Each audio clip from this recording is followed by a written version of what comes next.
Hey folks, Joe Rogan here, and let me tell you, we're about to go deep, man. We're talking about the scariest, most intense water disasters in history. You know, the ocean, it's this vast, mysterious thing, right? It's beautiful, powerful, and can turn deadly in an instant. We've got shipwrecks, tsunamis, oil spills, the whole 9 yards. These stories are tragic, man. They're about human error, the power of nature, and the thin line between life and death when you're out there on the water. We're talking about thousands of lives lost, incredible acts of survival, and the kind of stuff that makes you rethink ever getting on a boat again. So buckle up, grab your drink of choice. I've got my trusty Alpha Brain by Onnit, and let's dive into the top 10 most terrifying water disasters in history. This is some heavy stuff, man, and we're going in deep.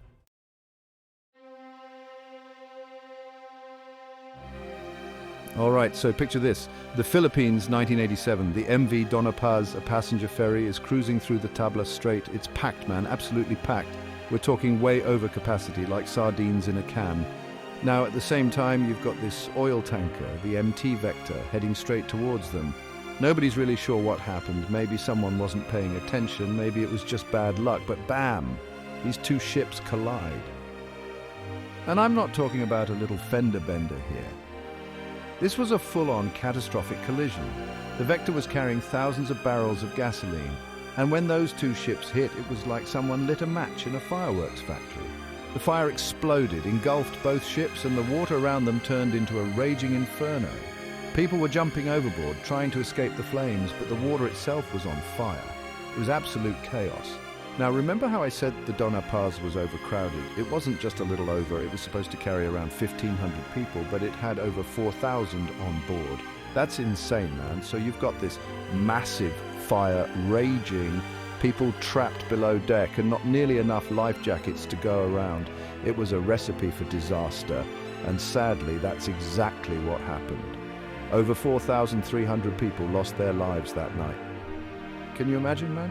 4,300 souls gone in a fiery inferno.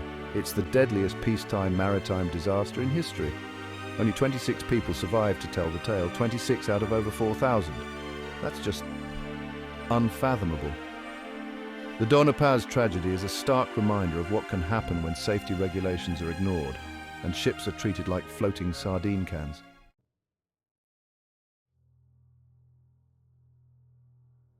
All right, let's switch gears here and talk about a different kind of water disaster. The 2004 Indian Ocean tsunami. This wasn't a man-made disaster. This was Mother Nature flexing her muscles, man. It all started with a massive earthquake off the coast of Sumatra, Indonesia. We're talking a 9.1 on the Richter scale, one of the most powerful earthquakes ever recorded. The energy release was just mind-blowing. Now, what happens when you shake the ocean floor that violently? You get a tsunami. And this wasn't just any tsunami. This was a monster, a wall of water, hundreds of feet high in some places, traveling across the ocean at the speed of a jet plane. It slammed into coastlines across the Indian Ocean, from Indonesia to Thailand, Sri Lanka, India, all the way to Africa. It was like the ocean just rose up and swallowed everything in its path.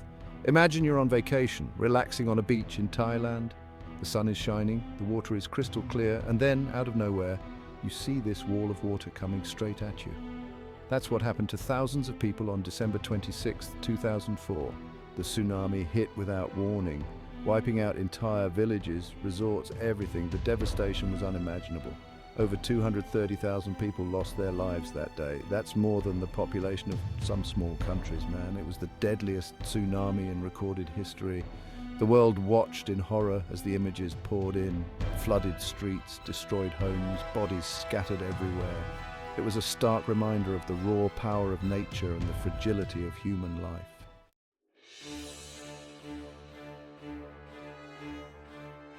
So, picture this, man, 1967.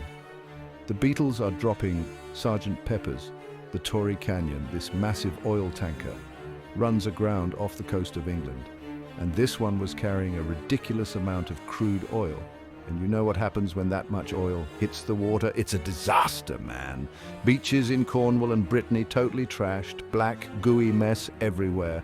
The governments of Britain and France, they knew they had to do something, right? They even bombed the wreck. Can you believe that? Except it was real life.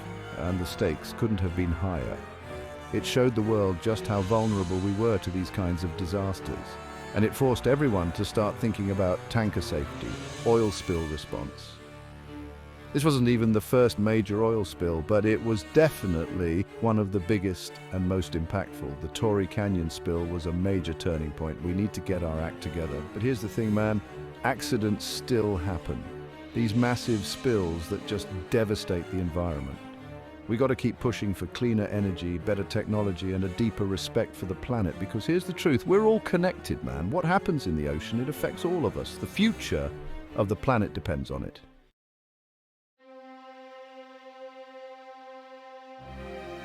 All right, let's talk about the Titanic, man. Everyone knows the story, right? This supposedly unsinkable ship, the largest and most luxurious vessel of its time, hits an iceberg and goes down on its maiden voyage. It's like something out of a Greek tragedy, man, full of hubris and human error. Imagine this. It's a freezing cold night in the North Atlantic. You're on the Titanic, surrounded by opulence, champagne flowing, everyone feeling invincible. Then, out of nowhere, boom! This massive ship strikes an iceberg. Panic sets in. People are running, screaming, desperate to survive. Now, the Titanic had lifeboats, right? But here's the thing. Not enough for everyone on board. They thought they could get away with it because, hey, the ship was unsinkable, right? Wrong. Over 1,500 people, man, 1,500 souls lost their lives in that icy water. Think about that for a second. The terror, the chaos, the sheer desperation. It's almost too much to comprehend, but it's a story we need to remember, man, because it teaches us some hard lessons about safety, about arrogance, and about the fragility of life itself. The sinking of the Titanic sent shockwaves around the world, man. It was like the ultimate wake-up call. People were stunned, this unsinkable ship gone, and so many lives lost.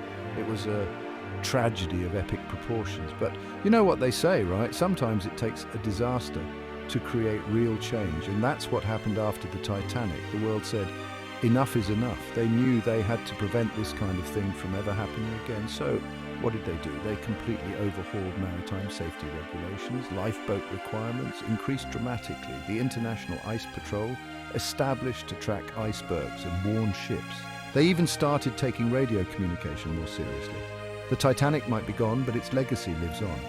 It's a stark reminder that no matter how advanced we think we are, how safe we believe ourselves to be, we're all still vulnerable to the forces of nature and the consequences of our own actions.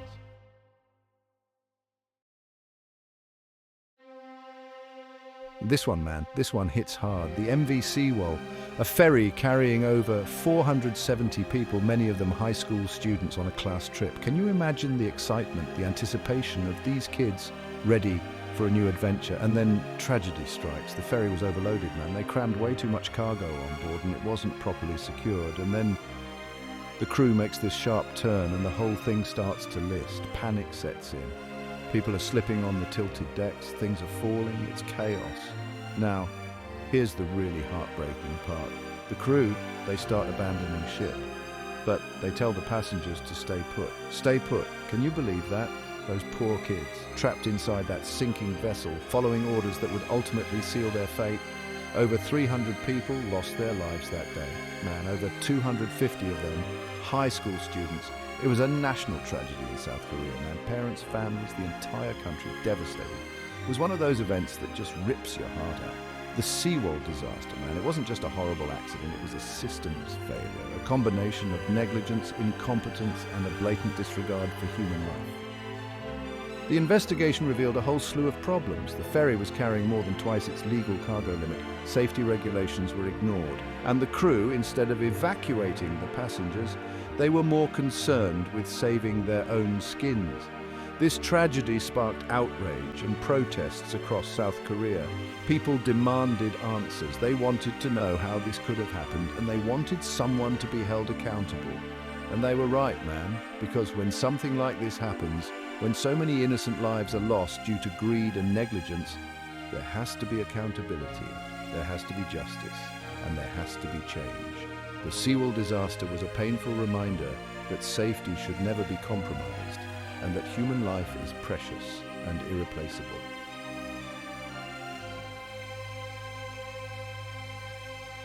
All right, folks, buckle up because this one's a heartbreaker. We're talking about the SS Sultana, a Mississippi steamboat that went down in 1865, right after the Civil War. Imagine this, a boat built for 376 people, packed to the gills with over 2,300 souls on board. This thing was basically a floating tinderbox, just begging for a spark. One of the boilers, overworked and bursting at the seams, decided to call it quits. Boom! A massive explosion ripped through the Sultana, tearing it apart and sending chunks of metal and burning debris flying into the night. People were thrown into the water, a raging inferno consuming the wreckage around them. This tragedy, this horrific loss of life, it barely made a blip on the national radar. See, the country was still reeling from the assassination of President Lincoln. The Sultana disaster, as catastrophic as it was, got lost in the shuffle. But the greed, man, it's staggering. The boat owners, they saw an opportunity to cash in on the chaos. They crammed those soldiers in like cattle, ignoring the obvious dangers, turning a blind eye to basic safety precautions. It's a story about negligence, about the cost of greed, and about the fragility of life.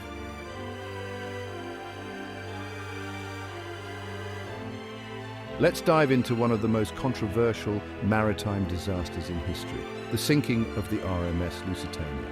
1915, World War I is raging, and the Atlantic Ocean has become a battleground. The Lusitania, a luxurious British ocean liner, was making its way from New York to Liverpool, carrying nearly 2,000 passengers. Enter a German U-boat, its mission to disrupt Allied shipping lanes. On May 7, 1915, the unthinkable happened. The U-boat fired a torpedo, striking the Lusitania on its starboard side. The explosion was catastrophic, creating a massive hole in its hull. Panic ensued as passengers and crew scrambled for lifeboats. The Lusitania was sinking rapidly, 18 minutes from torpedo impact to the ocean floor. The human toll was devastating. Over 1,100 souls perished, including 128 Americans. The Lusitania sinking sent shockwaves across the globe. It fueled anti-German sentiment and pushed the US closer to joining the Allied forces. Even a century later, the debate surrounding the Lusitania continues, a testament to its enduring impact on history.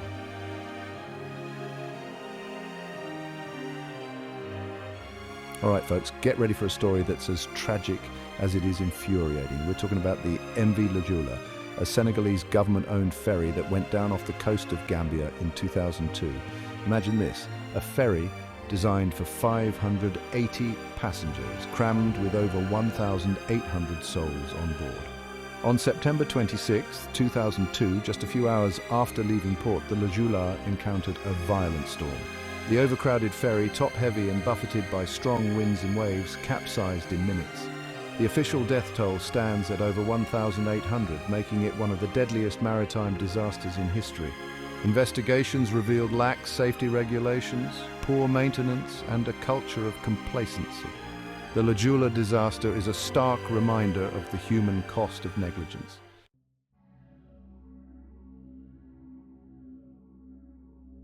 All right, folks, we're diving into some seriously intense territory now. We're talking volcanic eruptions, but not your average run-of-the-mill eruptions. This one happened on an island, man, an island crawling with tourists, Wakari, or White Island as some people call it, off the coast of New Zealand.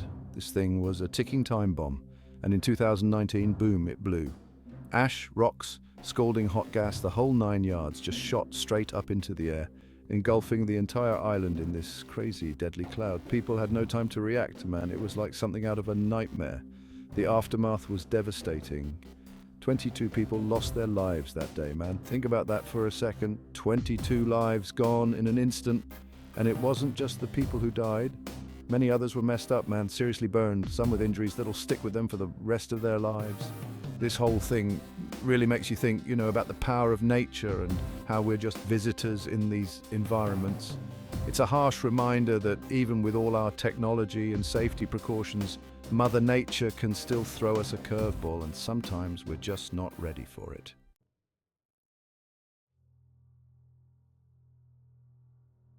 All right, so you're on a cruise, right? You're thinking pina coladas, belly flops in the pool, maybe some shuffleboard. The last thing on your mind is the ship flipping over, right? But that's exactly what happened with the Costa Concordia back in 2012. This luxury liner, jam-packed with thousands of passengers, hit some rocks off the coast of Italy. Now you might be thinking, okay, ships hit stuff sometimes, what's the big deal? But this wasn't just a little bump, man. This thing ripped a massive hole in the side of the ship and it started taking on water fast. Panic sets in, people are freaking out. It was total chaos. Now, in these situations, you'd hope the captain would be the calm in the storm, right? The guy who takes charge and gets everyone to safety.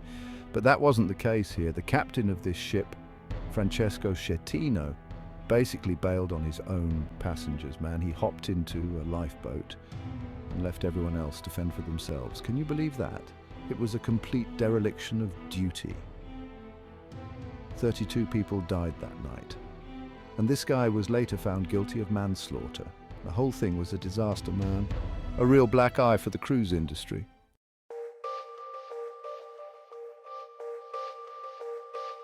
We've gone through some heavy stuff today, folks, some seriously tragic events. And before I reveal our number one pick, make sure you hit that like button, subscribe to the channel, and ring that bell so you don't miss out on any of our future deep dives into the world's most insane stories. These disasters, man, they remind us that water, as much as we love it, can be a cruel mistress. It's unpredictable, it's powerful, and it demands our respect. Despite all our technological advancements, all our safety protocols, the ocean, lakes, rivers, they can all turn on us in an instant. Each of these tragedies has left a scar, man, a reminder of the importance of vigilance, preparedness, and respect for the raw power of nature.